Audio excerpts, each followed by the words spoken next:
Believe it. What a long week with us. Thank God there's never nothing to talk about on Saturdays. So Friday we can relax. What is Saturday going to bring? That's what I want to know. He's on golfing for like one hell of a week. You know what you called last Friday? Failure Friday. So what do we call this one? Did that make you sick? It did, didn't it? There's a cure. It could happen to anyone. You find yourself listening to their smarmy, self-congratulatory rhetoric. That's terrible. They're all terrible. What would we say to our children about this? You get headaches and nausea when you hear their insatiable desire for the spotlight. I know you never watch this show, Donald, but whatever show you're watching is making you crazy. It's called Morning Joe sickness. I used to throw up from 6 to 9 a.m. every morning, and I had no idea why. But now there's hope with Remotrex. Remotrex uses a highly advanced laser technology to stop the sounds of TV's most outspoken social climbers from ever penetrating your ear holes, so you can go about your day as nature intended. Before, I used to just suffer through Morning Joe sickness, but not anymore. Thanks, Remotrex. And if you can't afford a prescription for Remotrex, there's now an easy-to-use over-the-counter solution. Ask your doctor about Remotrex today. Side effects may include smiling and feeling better about yourself.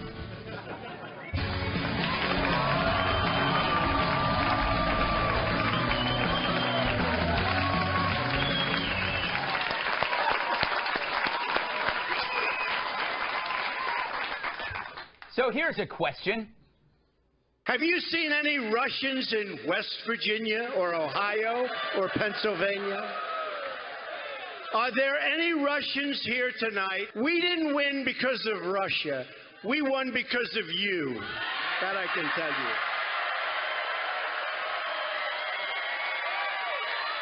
So every reporter should listen to that, especially the cheers.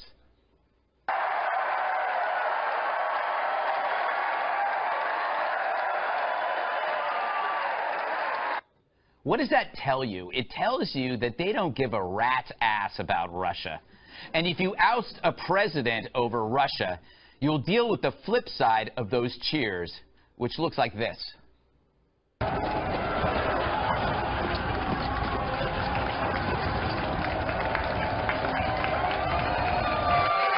See, I don't want those people to get angry. Of course, the big reveal at that rally on Thursday was this. Today, I'll tell you as West Virginians, I can't help you anymore being a Democrat governor. So tomorrow, I will be changing my registration to Republican. Wait a second. Hold on. I want to see that again, but can we have a spot shadow? Today, I'll tell you as West Virginians, from now on, that's how I'm putting my hat on. So that Democrat governor became a Republican. But was this really a surprise? A billionaire coal baron turns Republican? It's as shocking as finding out that old rich guy from Monopoly is a banker. Did you think he worked for PETA? So now Republicans scored another governor. It's like getting a free upgrade without spending a dime. Amazing, Democrats keep losing elections even when there are no elections to lose. The Democratic Party, they're like the guy who falls asleep at the bus stop and wakes up completely naked with his eyebrows shaved and a weenie drawn on his forehead. It happened once. And yet the media obsesses over leaks. It's extraordinary to see these entire transcripts, and we should keep in mind as we talk about all the quotes, this is coming straight from White House aides. Give an inside look at how Trump handles diplomacy, subjecting even the strongest of U.S. allies to threats and insults. Trump says, you have some pretty tough hombres in Mexico that you may need help with. He says hombres. He says bad hombres. I don't know why he does that, but he says bad hombres. Oh, my God. What a bunch of ninnies. Fretting over words and old words, and a president who portrayed those words differently. So what? We always describe exchanges in a better light. That's what we do. For example, yesterday I asked Lou Dobbs out for lunch, and I recall him telling me that he'd love to go and that it's one of the few things in life that brings him joy. But maybe he remembers it differently. Greg, let me be clear.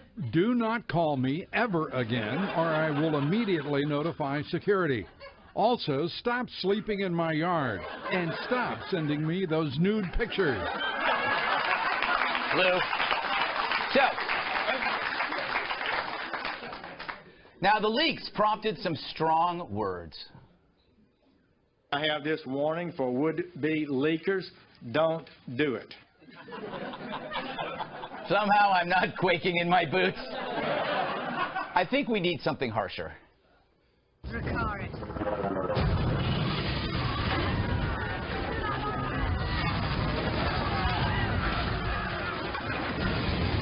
Yes.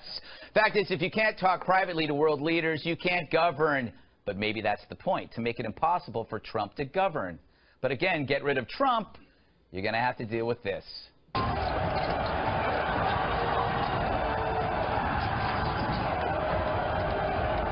So there are two hunts going on right now. There's one group, the media, hunting for rabbits. Conversations, gaffes, and leaks. Words, basically.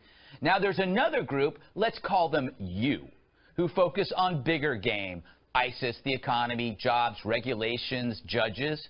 Those are the whales, not the rabbits. They're the deeds, not the words. My theory, Trump's flawed. It's no secret. But millions accept his flaws because they believe he's a patriot. They accept his blemishes because he loves his country. Which may be why, when Trump does bad, those who slam him look worse. Their outrage, drenched in moralism, turns small stuff into grave concerns, missing what impacts our daily lives. Hombres, oh my God, hombres. They see rabbits and they think they're whales. But we know better. If ISIS is ruined, do I care if Trump's stories are loosely based? Hell no. Trump's stories are like Obama's girlfriends, composites. So, remember that? The media keeps chasing rabbits and missing the whales. Last week, Anthony Scaramucci resigned, lasting as long as that sore I got on my lip at Club Med. There's a new measurement. Anything that takes 5 days to clear up, it's a mooch. But don't worry about him. He'll land on his hair. But his exit is the rabbit. What the exit reveals is the whale. It's an establishment of order. A chain of command is in place. You may have lost Mooch, but you got General Kelly. That's a net plus. So at week's end, let's take stock. ISIS is still being destroyed. The VA got a new healthcare system, 209,000 new jobs. The stock market's climbing, as is your 401k. The Paris Accords are still gone. Gorsuch is still here. General Kelly is steering the ship. And we scored an extra governor. And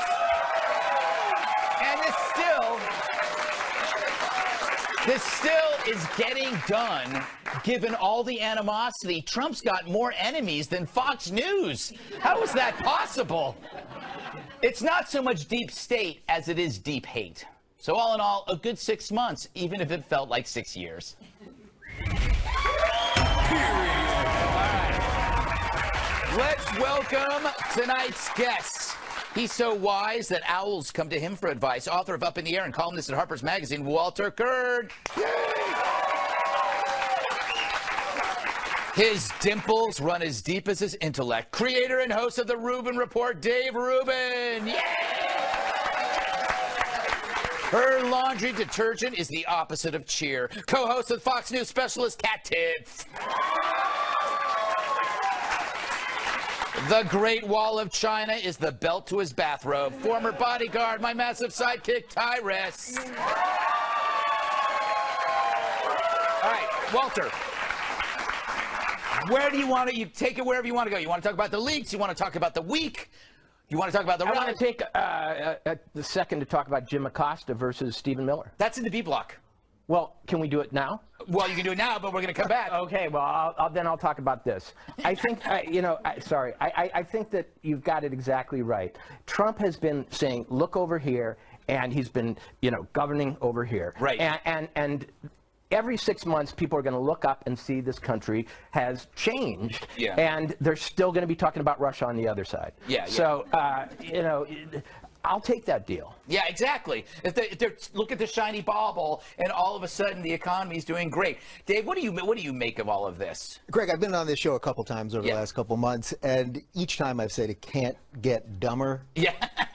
I've officially thrown that commentary out the window. It can get dumber, and it's going to keep getting dumber. And the media, they can't stop. No. They can't stop. They're addicted, and we're in a lot of trouble. If that's the media we have to trust. Yeah. It's always, they can't let go. They can't let go, Kat. Do you think that there's legitimate concerns there, or they're just so emotionally tied to hating Trump that they can't figure out a way out of it? I think it's both. I think that there are some legitimate concerns, but also I think they wake up every day saying, how can I get Trump, and what's a negative story? But it's better when instead of getting mad, he does the little funny, petty stuff, kind of like that rally, where he literally brought him on to hold a whole rally for this guy becoming a Republican. It's just like, nah.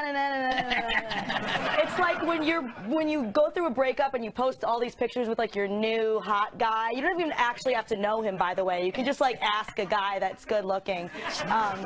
I've heard of people doing that to make other people jealous. It was like that on steroids and then more steroids. So that was pretty funny. I like how, Kat, you bring everything back to some kind of tortured part of a relationship you might have been involved in. Well, no, I mean just like this person I know. Okay, yes. All mine are very healthy. Well, that eliminates you then, because you don't know yourself, do you? Tyrus! Yeah. What do you think what's the big story this week from your perspective in this Trump world? Some punk-ass leakers. I mean, that's what they are. I mean, you're trying to embarrass the president. If you listen to me negotiate on buying a new car, I was the exact same conversation I had. Listen, man, there's hombres everywhere. I need bulletproof this. I need this. He's making deals. He's talking to a guy whose English is his second language, so he threw in some Spanish to build some camaraderie. He said hombre. He didn't say like whatever the cuss word is in Spanish that can't come to my mind right now. He was trying to talk to him. And you took that stuff and then you read it. And if you took a letter or a text that you wrote me, I could read that 8 different ways and make it sound negative. That's true, because the problem with these transcripts is there's no tone. There's no tone. And Trump's a salesman. That's what he does. He talks to people. He was talking to him in that one line they keep going to. When he was talking to the Australian, I don't like Australia anyway. I can't. I was there. I've been there 3 times. Ain't gonna be 4. Do you know who owns this company? An Australian? Well, he's American, though, right? Well, yeah, he's American, I believe. And he's the Murdoch? Yes. I'm gonna have it in there, but that's neither here nor there.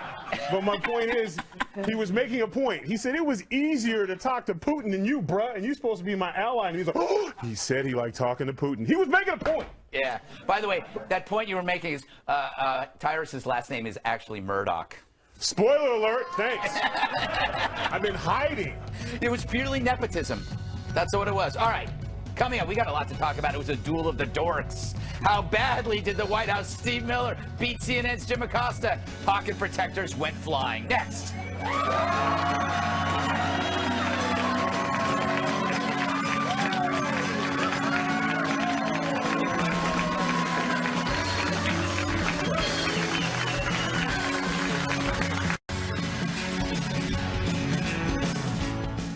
He brought the boom to the briefing room. This week, policy advisor Stephen Miller discussed the White House's plan for reducing legal immigration, which would emphasize highly skilled workers who speak English entering the country. That didn't sit well with CNN's Jim Acosta, and Miller let him have it. This whole notion of, well, they could learn, they have to learn English before they get to the United States. Are we just going to bring in people from Great Britain and Australia? Jim, I have to honestly say, I am shocked at your statement that you think that only people from Great Britain and Australia would know English. It reveals your cosmopolitan bias to a shocking degree that in your mind, no, this is an amazing moment. This is an amazing moment. That you think only people from Great Britain or Australia would speak English is so insulting to millions of hardworking immigrants who do speak English from all over the world. Jim, have you honestly never met an immigrant from another country who speaks English outside of Great Britain and Australia? Is that your personal experience? Of course, there are people who come. But that's not what you said, and it shows your cosmopolitan bias. And I just want to say, it's like you're trying to engineer the racial and ethnic flow of people into this country. Jim, that is one of the most outrageous, insulting, ignorant, and foolish things you've ever said. By the way, Cosmopolitan Bias is also the name of my jazz band. Yeah. So Costa later went after the White House. I think at times this White House has an unhealthy fixation on what I call the 3 M's, the Mexicans, the Muslims, and the media. Their policies tend to be crafted around bashing one of those 3 groups, and we just see it time and again.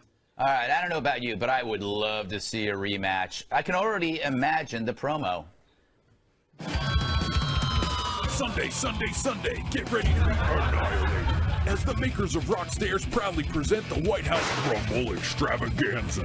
Live from the briefing room, it's Jim Acosta versus the Joker, the Smoker, the Midnight Toker, Stephen Miller. It's totally unscripted, totally unpredictable, and the first 100 people to arrive get a free VCR. It's Miller Acosta the rematch. We'll sell you the whole seat, but you're only gonna need the edge. They're gonna sell you the whole seat, but you're only gonna need the edge. Probably the line of the night so far. All right, Walter, you wanted to talk about this in the last block. Go to it. Well, it's like Mayweather McGregor with no muscle tone. No, really. What Jim Acosta knows about immigration reminds me of what Don Lemon, who thought that the Malaysian airliner had disappeared into a black hole, knows about astrophysics. Yeah. It's like what Chris Cuomo, who said that it was illegal to read WikiLeaks, knows about the Bill of Rights. They all go to CNN University, and then they come on TV. And, I don't know. CNN University. That's very funny. We're doing that as a commercial next week. I can tell. Dave, what did you make of this thing? I don't believe Miller was serious. He was just trolling him. Yeah, well, I want to retract what I said in the first segment because I said it can't get worse. It actually can't get better. Like that is such a beautiful. They're trolling. That is Pepe the Frog trolling Acosta right there. He stands with the people of Kyrgyzstan, and he's up there and he's mocking. Some of your people will understand that. Yeah. But we've entered this time where nothing is real anymore. Yeah. There is such a lack of reality. And they're trolling back and forth. But CNN, to me, at this point, is basically like, it just can't. You know what I mean? It just can't. It used to be young and virile, and it could do what it needed to do, and now it just can't do it anymore. That's why it has to try so hard, but it just won't get there. Exactly. Now I have to do a drug ad. CNN. Tyrus, Acosta pretended as though it's racist to only let in the same amount of people that we've let in before. Yeah, when they were going at it, I just felt like I was at Comic-Con watching somebody argue over Lord of the Rings and Star Wars. Well, first of all, it's not about the journey. You don't understand. Like, being a hobbit is really hard to... Are you trying to say that a hobbit couldn't hold a lightsaber? Yeah, I'm trying to say he's not going to hold a lightsaber. Is it because he's short and he doesn't wear shoes? Yeah, I mean, it was like, guys, date. Move on. Like, dates. Here was the reason for the thing is simple. We've had, our immigration has continued for over the 40 years. We've just filled it up. Now we're making requirements. That's like everything else. Everything else in life, when it gets to a certain point, they make the levels harder. Just like school, you get through high school, you got to pass an exam to go to college.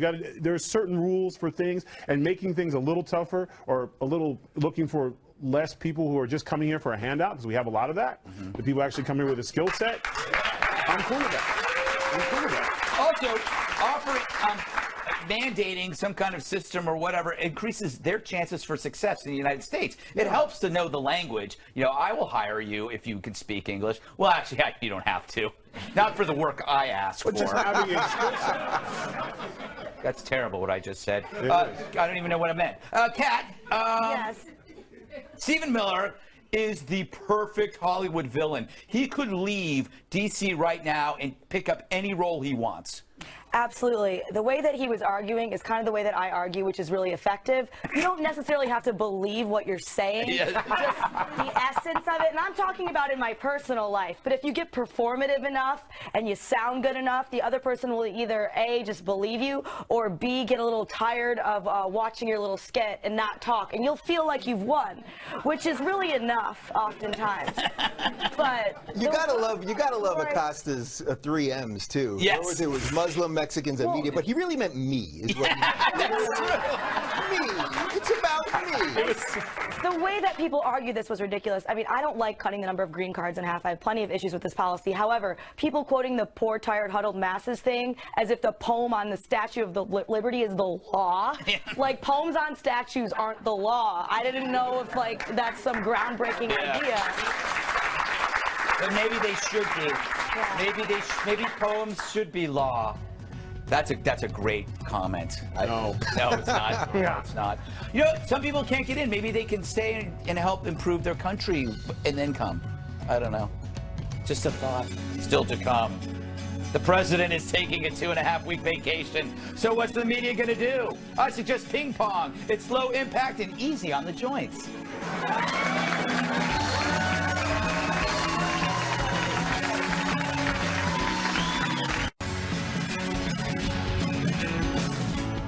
He's taking a break to eat well-done steak. President Trump began his 17-day vacation on Friday to enjoy some time at his New Jersey golf club, which leaves us with one question. What will we do? What possibly can we focus on if it's not President Trump? 17 whole days, that's 408 hours, 24,408 minutes. What will we do? Should we finish that stack of books we've been meaning to read?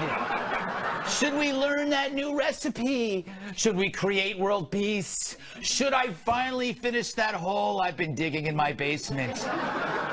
The one for Scott. We will have so much time. Anything is possible. But the bigger question is, what will the media do with no Trump to obsess over?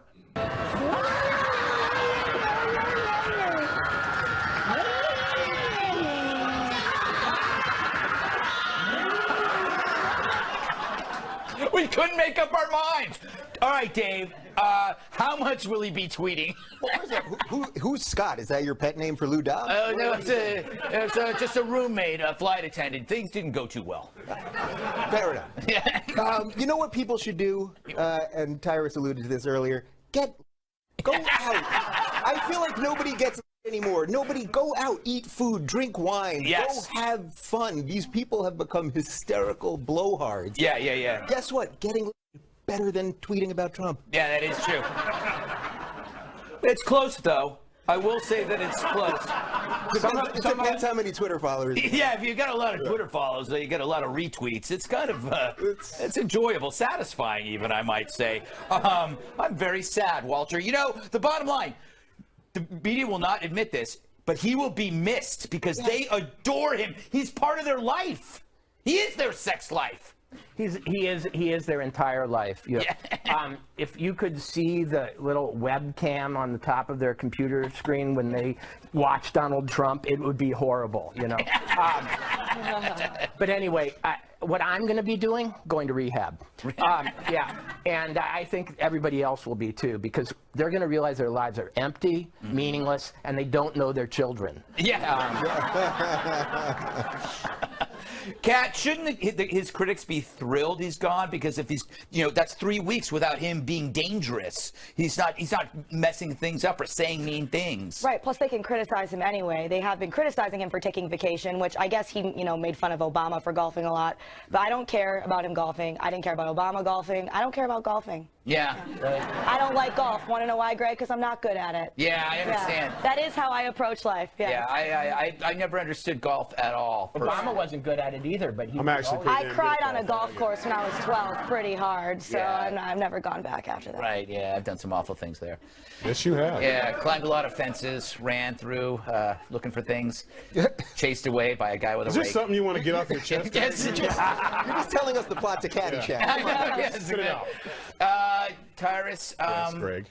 what do you think's going to happen during this vacation? What are you going to do? I'm pretty sure it'll be, well, what am I going to do?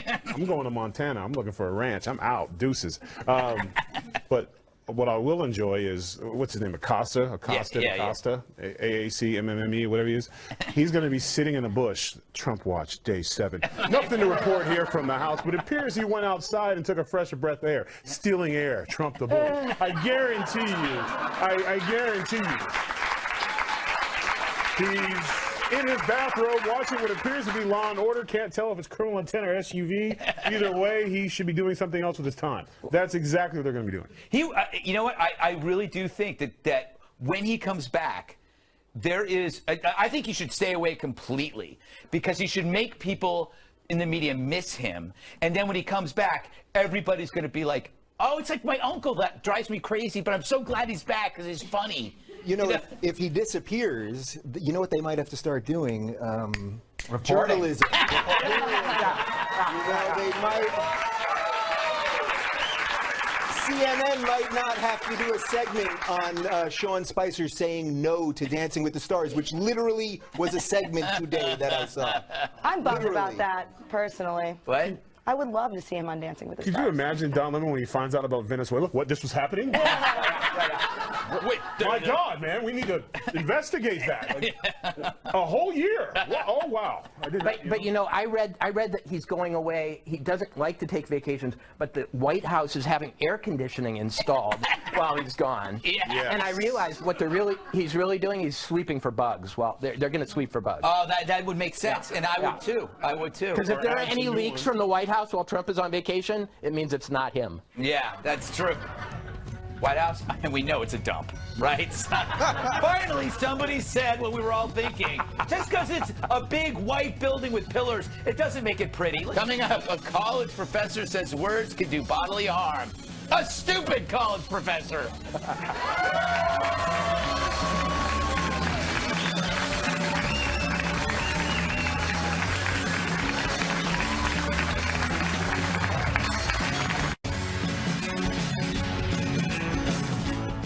Sticks and stones may break your bones, but words, they'll kill you.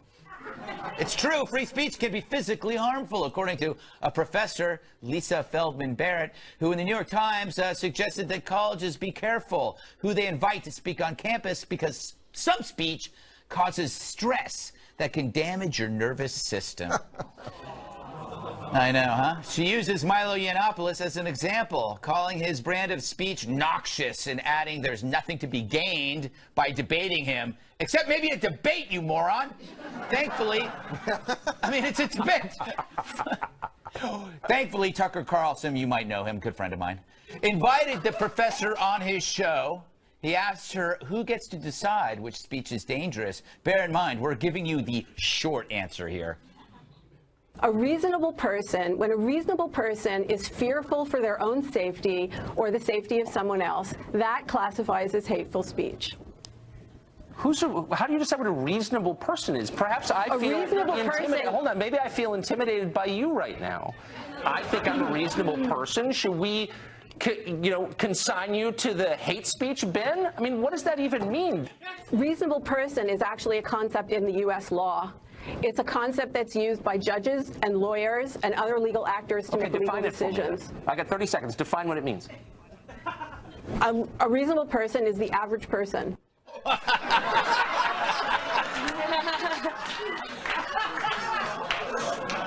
You know, the best thing about all of that is just Tucker Carlson's face. Yeah. I've said it before. It's like a dog staring at a tumbling dryer. He just looks like this. The whole time. It's amazing. It's like a work of art. He's the only person on TV, I believe, that actually listens to the person. Do you ever notice that? He's just like this. It's like this. Kat, you cover a lot of campus stories. Do you think words cause stress? Sure, I guess. There's words that can be stressful. Language could be stressful. Being around certain language could be stressful. But you know what's more stressful? Being in North Korea, where you're not allowed to say what you want without fear of being arrested. I mean, come on. Why would you want to give up free speech because, oh, sometimes someone says something annoying or a little distressing? It's really not a fair trade. And if you think it is and that's what you want, then go to North Korea. Mm-hmm. Yeah. You know, Tyrus was... This woman is so clueless that she's unaware her argument can be used against her, which is exactly what Tucker did. I mean, the only thing I was waiting for Tucker to do was, like, to quote Scooby-Doo, like, huh? Like, what are you, huh? Like, what's a reasonable person, an average person? Have you met an average person?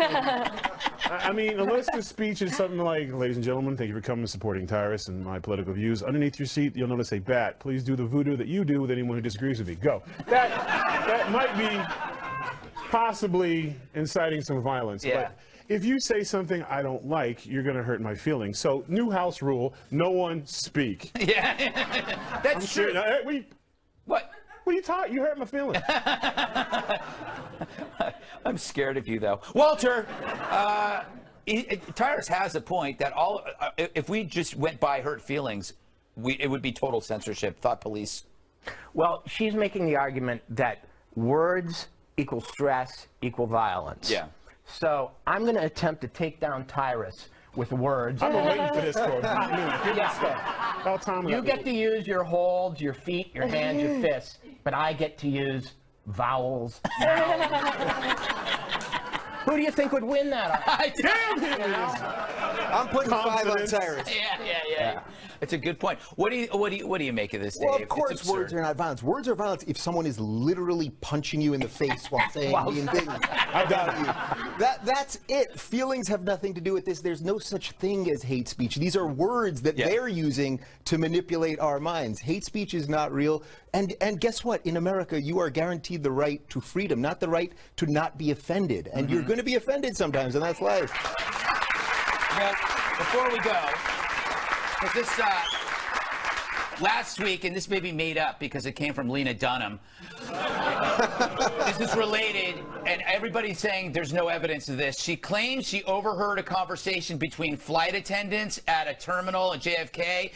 She didn't like the conversation. She said it was transphobic. But instead of approaching the flight attendants, she went on Twitter to talk to the airline. Basically, she finked. She narked on these flight attendants, of which the airlines have never been able to track. So she justified this ghoulish behavior, which is basically secret police behavior. She went to their employers, to complain about a conversation she wasn't even a part of. She overheard that nosy person.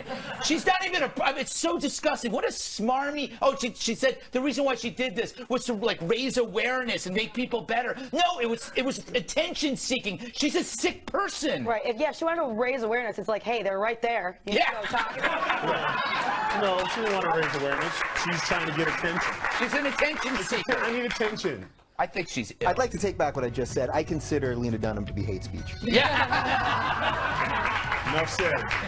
Up next, leftists complain there aren't enough women and minorities in Dunkirk. We respond, shut up, leftists, you're stupid.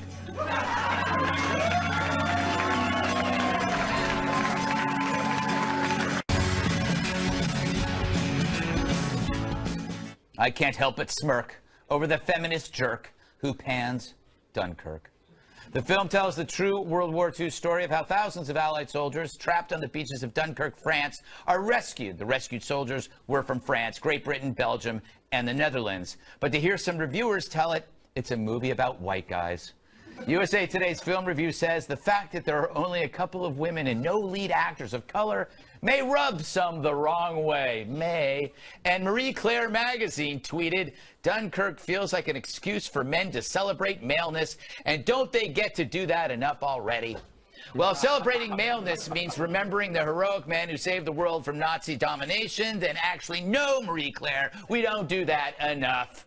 Just for the sake of argument, let's do it their way and make a more balanced cast. Would Bridesmaids be better if half of them were men? Probably. A League of Their Own was about an all-girl baseball team, but I wonder if Lou Dobbs would have been better in the Madonna role. And I still think Joe Camel would have been better as the shark in Jaws. Luckily, moviegoers made Dunkirk #1 in its first 2 weekends in theaters, meaning more people paid to see a tale of heroism than the poop emoji. My faith in humanity is restored. Okay, Dave, When you see Dunkirk #1, does that mean the PC pendulum is swinging the other way? Is this a good sign? Yeah, it actually is a good sign. You know, the fact that white, heterosexual, cisgendered men can get jobs is important. You know what I mean? You people have been oppressed for too long. Of course, it's so stupid. You know, feminism used to be about equality of opportunity, and now it's about hysterical screaming about movies that are historical facts. Would it have made more sense if half women would have stormed the beaches there, if there would have been all these trans people storming the beaches, or people with limps, and, you know, like, come on. People, it would be... Don't forget our animal friends. Our animal friends should have been there too. Walter, should we change history so social justice warriors will not feel microaggressed by reality? Well, all I fixated on was this notion of a celebration of maleness. Now, until this, I didn't, except what you and Tyrus do after the show, I didn't know what a celebration of maleness was. Yes. He's trying to see. I go to my room and watch Murder, She Wrote, hon. I swear. I'm in bed by 10 o'clock. Right, Greg? Yes. And I'm in bed by 10:15. I got a family, Jack. Dressed up as Angela Lansbury. Are words violence? We're about to find out. All right, fine. I did it. I like Angela Lansbury a lot. You do, you do. Did you want to finish your thought? I didn't have a thought, actually. It was just an outing. Just put me out of my house. That's fine. Yeah. Kat, you're a woman. Or so you claim. Does Dunkirk offend you? Yes. I will not rest until every movie is only women. That's what's most important to me in my life and my struggles, that I never see a man on a screen ever. So I think that it's completely normal. We need to rewrite history. George Washington was a woman named Georgina, and just rewrite it all. No, this is stupid. This is a historical event that involved men, and then you go and see the movie and it depicts men. In the event. Yeah, that's what happened. That's what happened. Why is that offensive? And if it makes him feel better, some of the men were crying and scared. Not everyone was like, hey, bomb. Yeah. So, you know, it was something that happened. I'm sorry, you know, I don't think too many people want to be on that beach in real life, you know. But yeah, you're gonna see Mean Girls and like, this movie's all full of chicks. This is so, yeah, that's what it's about. Right, and how far do you want this thing to swing? Do you want men showing up at Wonder Woman's, what was her Wonderful Woman land? Yeah, I don't even know where that is, but I get it. Actually, I wouldn't mind being like the one dude on the island. Old breeder Tyrus. Hi, guys. I'm in my wheelchair. Actually, it didn't work that well for that guy. On a related thought was that I would like to do an experiment. Identify like a dozen social justice warriors, people who work at Jezebel, people in college or not, and track their careers. Where do they go? Do people hire these bozos who get angry about this stuff? Because no one would want to hire somebody this sensitive. Well, I think Lena Dunham show, she has that show Girls. Yeah. Should all be guys. Too many girls and girls. Yes. Final thoughts next.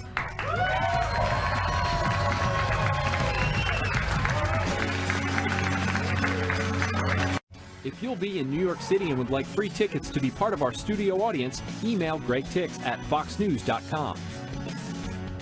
I'll see you Monday on the 5 at 9 p.m. Eastern. We're running out of time, so... What you've wanted to say all show, but haven't had the chance to say, so here's your chance to say it. Right now. Walter? Well, you can find me on Twitter. You can find me at thewriterlypodcast.com. I enjoy that. And you can read my last book, Blood Will Out, about my friendship with a serial killer. And it's a very good book.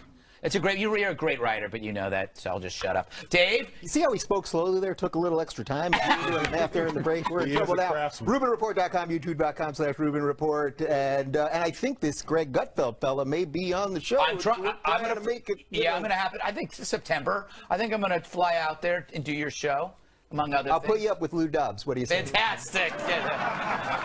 Celebration of maleness. We travel in separate hotels so people don't notice. Tyrus? Yeah, this week, it's not out yet, but I'm filming, I was on set filming MacGyver season 2, right? And I got bullied No, I got bullied. There was an old lady who was in charge of my makeup, and I don't like to wear a lot of makeup, and she bullied me the entire time, complaining about my sweating. It's in Atlanta. It's hot. Leave me alone, lady. Last word to... I often wear my jacket tied around my waist, and then people are making fun of me, saying I look like I was going to Six Flags, so I took it off, and then I lost my jacket. And so I'm really sad and I miss it, and I want to let everybody know that it's okay to live every day like you're going to Six Flags. That